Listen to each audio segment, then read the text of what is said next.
Gabriel Ventajgal, analista y conocedor de la problemática del Medio Oriente. Él está vía Zoom desde Israel. Buen día, Gabriel. Bienvenido a Punto de Orden. Ayer la noticia mundial fue el alto al fuego en Gaza y la esperanza tras 15 meses de guerra y 47.000 muertes. Pero hoy amanecimos con la noticia de que Netanyahu pospone la votación del alto al fuego en Gaza por discrepancias de última hora. Tus comentarios, por favor.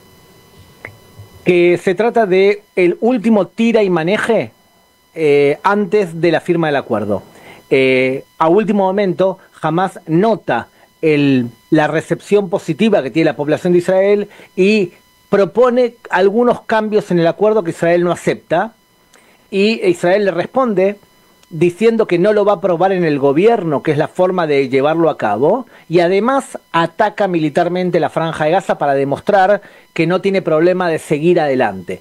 Esto es simplemente parte de la negociación. Yo confío que el domingo empecemos a la ejecución de este cese de fuego de 42 días.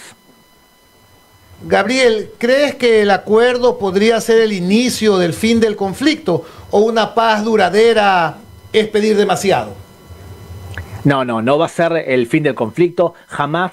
La condición sine qua non que quiere es que reconozcan que él es el gobernante de la Franja de Gaza. Y además quiere que liberen a todos los presos palestinos. Israel quiere que liberen a todos los rehenes y quiere que Hamás no se quede en la Franja de Gaza. Y la ideología de Hamás es crear un califato religioso donde no se acepta un Estado judío, ni un Estado cristiano, en ninguna frontera. Como es una situación dicotómica, yo no veo posibilidad de un acuerdo de paz y de un entendimiento, y menos ahora. Lo veo más como una especie de cese de fuego como ya ocurrió, y luego un regreso a las hostilidades.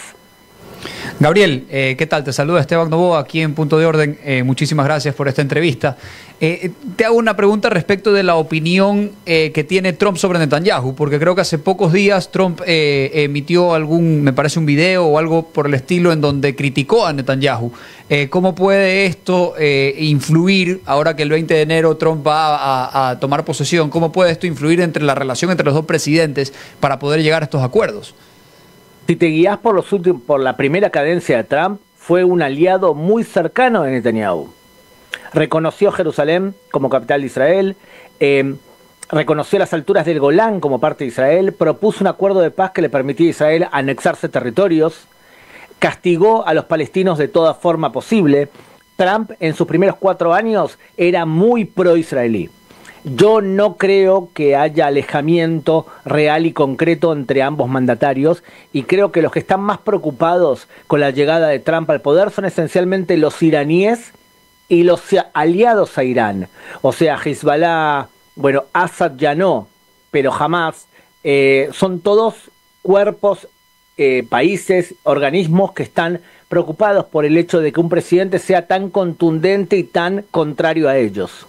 De acuerdo. ¿Cómo ves el giro que ha tomado Siria en cuanto a la caída de Al-Assad y la entrada de estos nuevos gobernantes? ¿Cómo ves la posición de Siria en Medio Oriente como país clave para tener las relaciones entre Irán, Estado Islámico, Líbano, Israel? ¿Cómo ves el tema de Siria ahora en este momento? Mira, yo de alguna manera lo pienso de forma corrupta, porque veo que Siria y Assad era parte del eje chiita. Entonces yo festejo la caída del eje chiita. Festejo la caída de todos los que están a favor de ese lado, porque también influye en América Latina. El chiismo y Hezbollah tiene influencia en el tráfico de drogas, en el lavado de dinero, en atentados que ocurrieron en América Latina. O sea que el eje chiita es un problema, pero veamos claramente. Sí, Assad era parte de ese eje chiita y favorecía a Hezbollah y favorecía a Irán. Y además era un narcoestado. O sea, fabrican drogas y de eso viven. Dicho esto, veamos cuál es la alternativa. Lo que lleva al poder es Al-Qaeda, que por ahora Al-Qaeda parece que se porta bien e intenta guardar las apariencias. Si me preguntás a mí, a la larga va a ser muy difícil que puedan gobernar simulando ser quien no son. Gabriel, buenos días. Rodrigo Campos lo saludo. Un gusto tenerlo acá con nosotros nuevamente y poder conversar con usted. Sabemos que el actual acuerdo fue mediado por Estados Unidos, Qatar y Egipto, exactamente los mismos que estuvieron en el anterior de noviembre del 2023, donde se acordó una pausa temporal con rehenes y condenados entregados a la Cruz Roja Internacional. Ahora, ¿qué podemos esperar o qué viene después del acuerdo entre Israel y Hamás? Creo yo que vamos a tener un periodo, si se ejecuta los 42 días, puede ser que entonces el foco de atención vuelva a ser Irán. Al fin y al cabo, todo este sistema de alianzas chiitas va a caer cuando Irán se debilite de tal forma que pierda, por ejemplo, su capacidad para hacer armas nucleares. No descartes que mientras que hay cese de fuego en la Franja de Gaza, aumenta las hostilidades en el Líbano o en Irán o con los hutíes en Yemen, que son todos otros brazos armados de este eje que te acabo de decir. Gabriel, buenos días. Alfonso Harp lo saluda, un abrazo a la distancia. El presidente electo Donald Trump, que desde el próximo lunes ya será presidente en funciones en los Estados Unidos de Norteamérica, exhibió su futura estrategia global con el cese del fuego entre Israel y Hamás, que aplacará la tensión bélica en Medio Oriente. ¿Cuán decisivo fue la presencia de Trump en este acuerdo? Total. ¿Sabes lo que acaba de hacer Trump? Acaba de imitar a Ronald Reagan. En el año 80, Ronald Reagan dijo que apenas asumiese, iba a solucionar a golpes a Irán y la toma de la embajada en Teherán. El día que asumió, Irán mágicamente liberó a la gente que tenía secuestrada. Lo mismo hizo Trump. Trump le dijo a Hamás que iba a abrirles las puertas del infierno. Y Hamás abrió las puertas de las negociaciones. Creo que el gran responsable de lo que acabamos de ver es Trump. ¿Sabes por qué? Porque tiene la capacidad de amedrentar y tiene la capacidad de premiar. O sea, es un sheriff creíble. Hagamos el siguiente juego a todos los que están en el estudio en este momento, incluso a la audiencia. Imagínense un sheriff caminando por el pueblo con sus botas de sheriff y la cámara toma los pies y va subiendo hasta captar el rostro. Y el rostro es el de Joe Biden. Pero en otra película paralela el rostro es de Donald Trump. ¿A quién le crees más como sheriff? ¿A Trump o a Biden? Claro. A Trump. Y entonces, como él es creíble, puede amedrentar porque puede amenazar. Trump es captado en el Medio Oriente como un loco impredecible. Y eso acá en el Medio Oriente es bueno. Gabriel, tregua inminente con Hamás, pero siguen los conflictos con Hezbollah y los hutíes.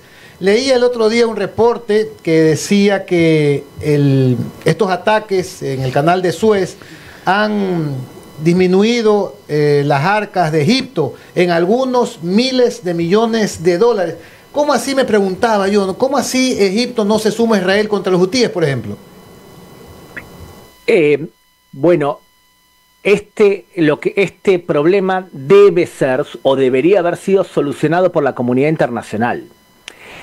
O sea, los hutíes, que son el brazo sur de Irán, recibieron armas de Irán y por lo tanto hicieron lo que hacen y lanzan misiles contra Israel, pero afecta al comercio y especialmente a barcos internacionales. O sea que lo que vemos no vemos una decisión completa de Estados Unidos de llamar al orden a los hutíes. Esto sí afecta a la economía de varios, entre ellos en Egipto. Lo que pasa es que ahora lo que estamos empezando a ver es que los pocos ataques contra los hutíes han provocado que tribus que compiten contra los hutíes empiezan a envalentonarse e intentan de alguna manera tomar el poder que les robaron los hutíes. Entonces, en ese sentido, puede ser que todo lo que vamos ahora es, en parte, una preparación para ir neutralizando amenazas en el Medio Oriente. Los hutíes, Hezbollah, bueno, Siria ya, Assad pasó a otra vida como gobierno, y creo yo que sería muy lógico que terminen atacando durante estos 4 años a Irán. Entonces, la estrategia, ¿crees que de Israel hacia Irán implica también combatir a los hutíes? ¿Qué va a pasar con los hutíes?